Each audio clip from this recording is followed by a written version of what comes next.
राम मंदिर निर्माण के लिए दान देने की भक्तों में होड़। 1 माह से भी कम समय में मिल गया 1500 करोड़ का चंदा। 27 फरवरी तक देश भर में चलेगा निधि समर्पण अभियान। ट्रस्ट की अपील, सोना चांदी और तांबे जैसी कीमती धातुओं का न करें दान। चाहे त्योहारों के दौरान खरीदारी हो, शादी में उपहार के रूप में तोहफा देना हो या फिर धार्मिक उत्सवों में दान करना हो, भारतीयों को सोना चांदी बेहद पसंद है। माना जाता है भारतीय मंदिरों के खजाने में 20,000 टन सोना चांदी जमा है। कमोवेश यही स्थिति अयोध्या में बन रहे भव्य राम मंदिर की भी है। यहाँ इतने कम दिन में ही इतना सोना चांदी जमा हो गया है कि श्री राम जन्मभूमि तीर्थ क्षेत्र ट्रस्ट के पास अब उसे रखने की जगह ही नहीं है। ये अलग बात है कि मंदिरों में पड़ा ये सोना चांदी अर्थव्यवस्था में बहुत योगदान नहीं दे पाता। इसीलिए अब राम भक्तों से अपील करनी पड़ रही है कि वे बेशकीमती धातुएं दान करने के बजाय नकदी दें, ताकि मंदिर निर्माण में उसका इस्तेमाल हो सके। राम मंदिर निधि समर्पण अभियान के तहत अब तक ट्रस्ट को 1500 करोड़ से अधिक का दान मिल चुका है। 26 फरवरी तक हजारों टोलियां देश भर से राम के नाम पर पाई पाई जोड़ेंगी। तब तक करोड़ों की और राशि जुट जाएगी। धन संग्रहण का दुनिया का ये सबसे बड़ा अभियान कैसे चल रहा है, ये जानने के लिए देखते रहें राम मंदिर का निर्माण।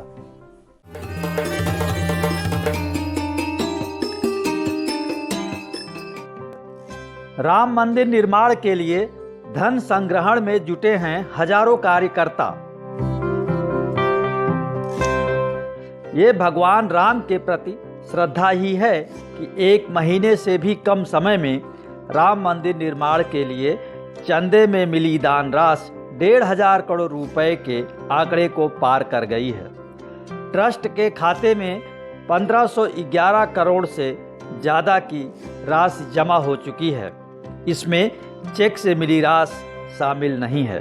ट्रस्ट के कोषाध्यक्ष स्वामी गोविंद देवगिरी का कहना है कि समर्पण निधि के लिए नकदी के अलावा देश भर से बड़ी संख्या में चेक भी मिल रहे हैं। 35,000 समर्पित कार्यकर्ता हर रोज बैंक में समर्पण राशि डिपॉजिट कर रहे हैं। 13 करोड़ से ज़्यादा 10 रुपये, 100 रुपये और 1,000 रुपये के कूपन ट्रस्ट ने छपवाए थे। ये सभी खत्म हो चुके हैं।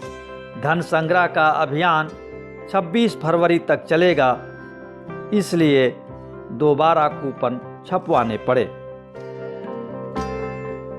राम मंदिर निर्माण के लिए नहीं चाहिए चांदी।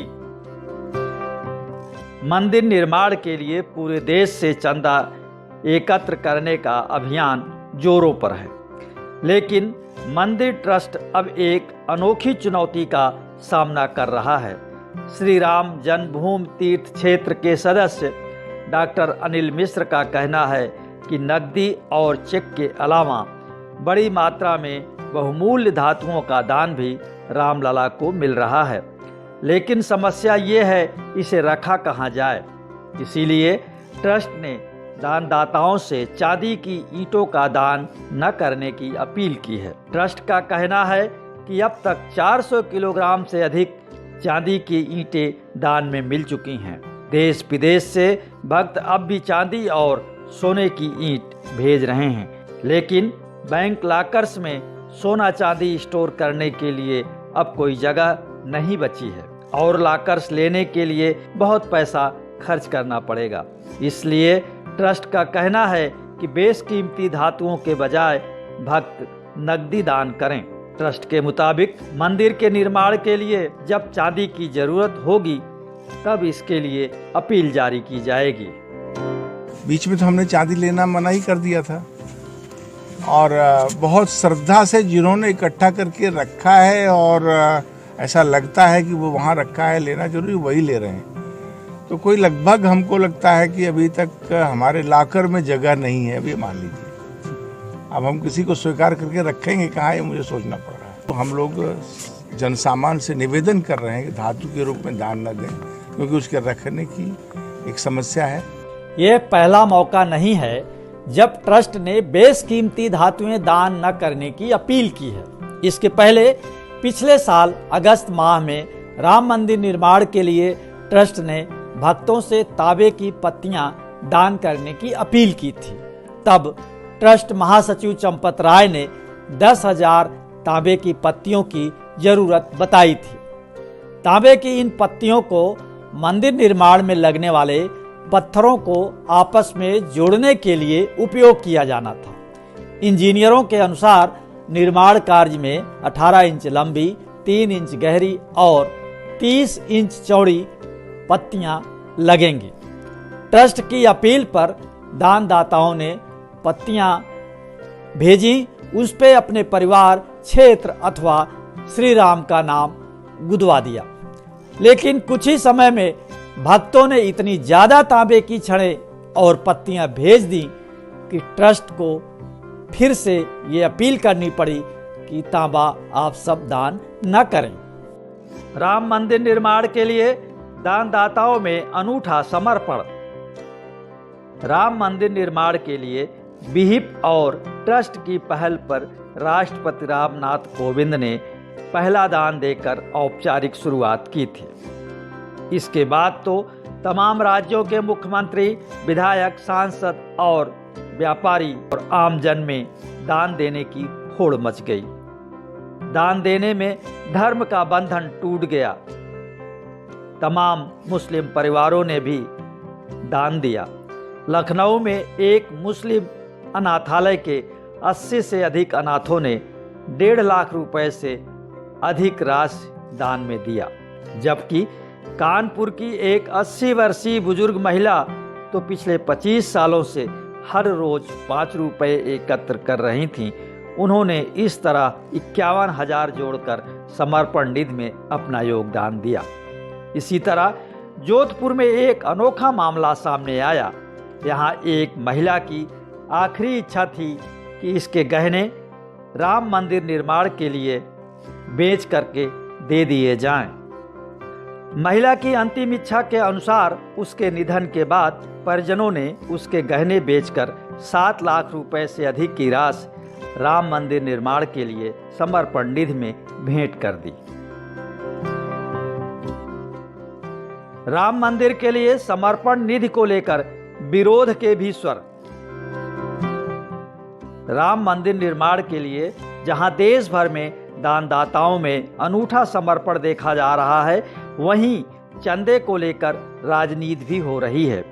कर्नाटक के पूर्व मुख्यमंत्री सिद्धारमैया ने कहा है कि वह राम मंदिर के लिए दान नहीं करेंगे, जबकि जेडीएस नेता और पूर्व सीएम एचडी कुमारस्वामी ने तो चंदे पर ही सवाल खड़ा करते हुए कहा है कि कर्नाटक में जो लोग चंदा नहीं दे रहे हैं उनका नाम लिखा जा रहा है। उनके इस बयान पर विश्व हिंदू परिषद भड़क गया है। वहीं कांग्रेस के कुछ नेताओं द्वारा राम मंदिर के लिए चंदा देने पर केरल के मुख्यमंत्री के पिनराई विजयन ने कहा है कि कांग्रेस आरएसएस का सहयोग कर रही है। मंदिर निर्माण के लिए चंदे को लेकर राजनीति और विरोध के बीच भक्तों में उत्साह की कोई कमी नहीं है। हर रोज समर्पण निधि में इजाफा ही हो रहा है। ट्रस्ट का कहना है कि जिस उत्साह से भक्त दान कर रहे हैं, उसी रफ्तार से मंदिर निर्माण कार्य भी हो रहा है। ट्रस्ट महासचिव चंपत राय के मुताबिक देश के 5 बड़े इंजीनियरिंग संस्थान, भवन निर्माण और भूगर्भ के अध्ययन से जुड़ी संस्थाओं के वैज्ञानिकों ने मंदिर की नींव और धरती के नीचे का अध्ययन कर लिया है। नींव के लिए कार्य प्रारंभ हो गया है। जून माह तक मंदिर की नींव भरने का काम पूरा हो जाएगा। इसके बाद 39 महीने में मंदिर बन जाएगा। तो इंतजार कीजिए उस दिन का जब बनकर तैयार होगा दुनिया का सबसे आधुनिक और भव्य मंदिर। राम मंदिर निर्माण का ये शो आपको पसंद आया तो लाइक करें, शेयर करें और हाँ, कमेंट बॉक्स में अपनी राय जरूर लिखें।